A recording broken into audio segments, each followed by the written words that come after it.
Hello friends, मैं मुकेश कुमार माधवन और आप लोग देख रहे हैं डिमोटिक क्लास में आप सभी का स्वागत है। आज का हमारा टॉपिक है संस्कृत व्याकरण। दोस्तों, संस्कृत व्याकरण को पढ़ने के लिए या बोलने के लिए या लिखने के लिए सबसे पहले कुछ तथ्य होता है। पहले हम लोग उनके बारे में जानेंगे, उसके बाद टॉपिक पर आएंगे। पहला है आपका वचन।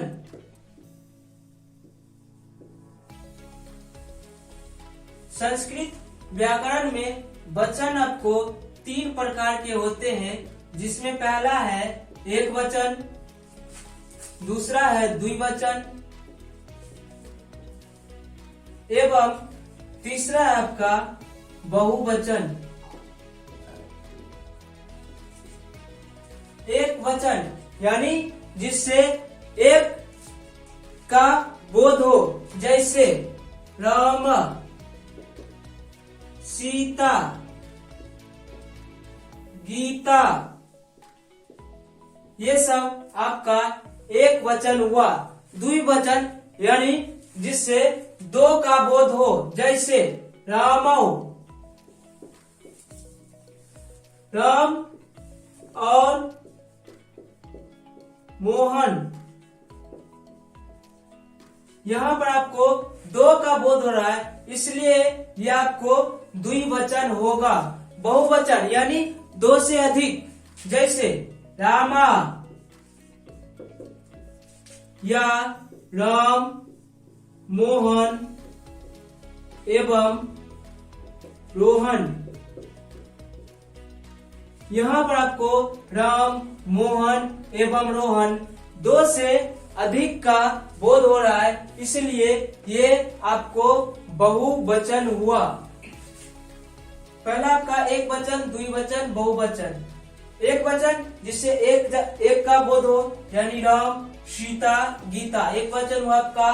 दूसरा आपका होता है द्विवचन, यानी रामो या राम और मोहन, द्विवचन। उसके बाद आपका आता है बहुवचन, यानी रामा, राम, मोहन एवं रोहन, यानी 2 से अधिक बहुवचन होता है।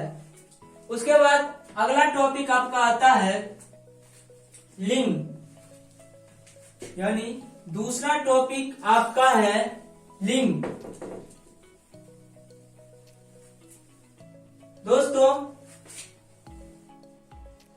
संस्कृत व्याकरण में लिंग आपको 3 प्रकार के होता है, लेकिन हिंदी एवं इंग्लिश में ये लिंग 2 प्रकार के होते हैं, सिंगुलर एवं प्लूरल। लेकिन संस्कृत व्याकरण में आपको लिंग 3 प्रकार के होते हैं, जिसमें पहला आपका पुल्लिंग,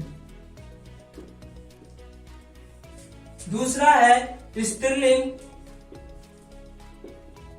एवं तीसरा आपको है नपुंसकलिंग।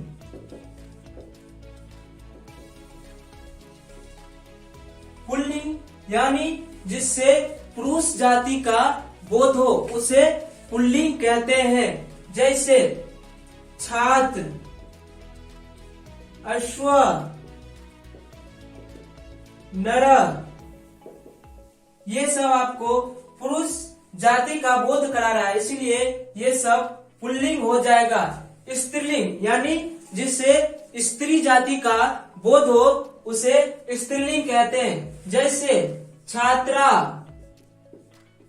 सीता, गीता, ये सब आपको स्त्री जाति का बोध करा रहा है, इसलिए ये सब स्त्रीलिंग हो गया। उसके बाद आपका आता है नपुंसकलिंग, यानी जो न ही पुरुष जाति का बोध कराता हो एवं न ही स्त्री जाति का बोध कराता हो, उसे नपुंसकलिंग कहते हैं। या जिसमें जीवन नहीं हो, उसे नपुंसकलिंग कहते हैं, जैसे बेंच, डेस्क, कुर्सी, टेबल, ये सब आपको नपुंसकलिंग हो जाएगा। या वनम, अब ये सब आपको नपुंसकलिंग हो जाएगा। तो पुनः इसको एक बार देखते हैं। लिंग आपको दो प्रकार के होते हैं, तीन प्रकार के, जिसमें पहला आपका पुल्लिंग, दूसरा स्त्रीलिंग एवं तीसरा नपुंसकलिंग। पुल्लिंग यानी जिससे पुरुष जाति का बोध हो, जैसे छात्र, अश्व या नरा। दूसरा आपका स्त्रीलिंग यानी जिससे स्त्री जाति का बोध हो, जैसे छात्रा, सीता या गीता। उसके बाद आपको आता है नपुंसकलिंग, यानी न ही पुरुष जाति का बोध कराता हो एवं न ही स्त्री जाति का बोध कराता हो, उसे नपुंसकलिंग कहते हैं, जैसे बेंच, डेस्क, कुर्सी या बनम। इसके बाद आपका आता है नेक्स्ट टॉपिक पुरुष।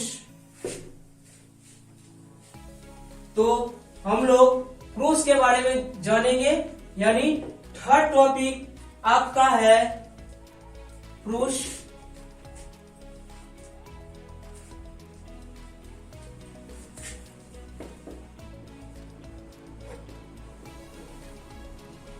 दोस्तों, संस्कृत व्याकरण में पुरुष आपको तीन प्रकार के होते हैं, जिसमें पहला है प्रथम पुरुष,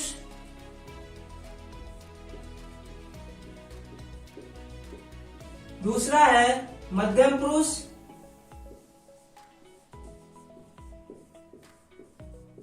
एवं तीसरा है आपको उत्तम पुरुष।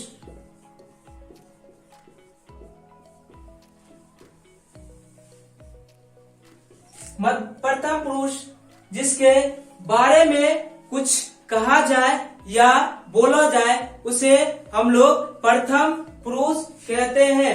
जैसे राम विद्यालय गया, यहाँ पर राम के बारे में हम लोग चर्चा कर रहे हैं, इसलिए राम आपका प्रथम पुरुष हो जाएगा।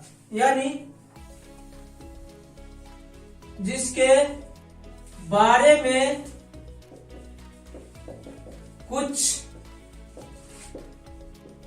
कहा जाए या बोला जाए। उसके बाद आपका आता है मध्यम पुरुष, यानी सुनने वाले को हम लोग मध्यम पुरुष कहते हैं। सुनने वाले को हम लोग मध्यम पुरुष कहते हैं। उसके बाद आपको आता है उत्तम पुरुष, यानी बोलने वाले को हम लोग उत्तम पुरुष कहते हैं।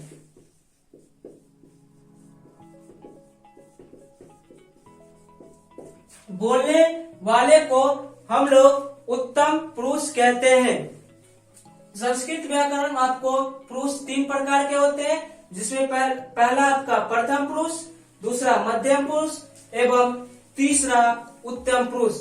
जिसके बारे में कुछ कहा जाए या बोला जाए, प्रथम पुरुष, सुनने वाले को हम लोग मध्यम पुरुष कहते हैं एवं बोलने वाले को हम लोग उत्तम पुरुष कहते हैं। अब हम लोग इन चीजों को संस्कृत के बारे में जानेंगे, जिसमें प्रथम है आपका प्रथम पुरुष।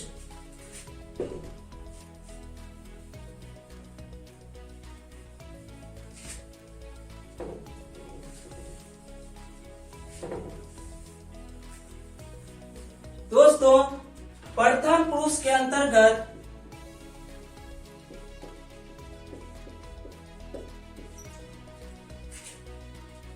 प्रथम पुरुष यानी इनका तीनों फॉर्मेट देखे हैं। पहला आपका पुल्लिंग, दूसरा स्त्रीलिंग एवं तीसरा आपका है नपुंसकलिंग। प्रथम पुरुष में पुल्लिंग में आपको वह होता है, उसके बाद दूसरा वे दोनों एवं तीसरा वे सब।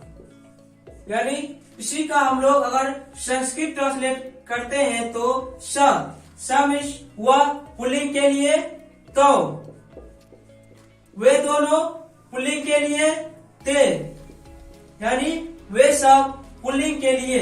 लेकिन अगर इसी का हम लोग स्त्रीलिंग रूप करते हैं तो वह का यहाँ पर आपको शा हो जाएगा। और वे दोनों का ते एवं वे सब का त हो जाएगा। लेकिन नपुंसकलिंग में इसका अलग रूप है, जिसमें वह का तत्, वे दोनों का ते एवं वे सब का तानी होता है। प्रथम पुरुष में पुल्लिंग में श व तौ वे दोनों ते वे सब पुल्लिंग के लिए, लेकिन स्त्रीलिंग के लिए श व सा के लिए, वे दोनों ते के लिए, वे सब त के लिए, और नपुंसकलिंग में वह के लिए तत्, वे दोनों के लिए ते और वे सब के लिए तानी का प्रयोग करते हैं। उसके बाद आपको आता है मध्यम पुरुष।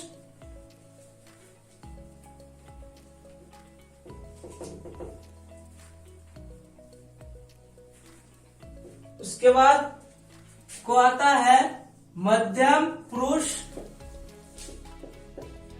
दोस्तों, मध्यम पुरुष के अंतर्गत त्वम यानी तुम, युवम तुम दोनों, एवं यूयम यानी तुम सब या तुम लोग आते हैं। मध्यम पुरुष के अंतर्गत आपको त्वम यानी तुम, युवम तुम दोनों, एवं यूयम तुम सब या तुम लोग आते हैं। उसके बाद आपको आता है उत्तम पुरुष।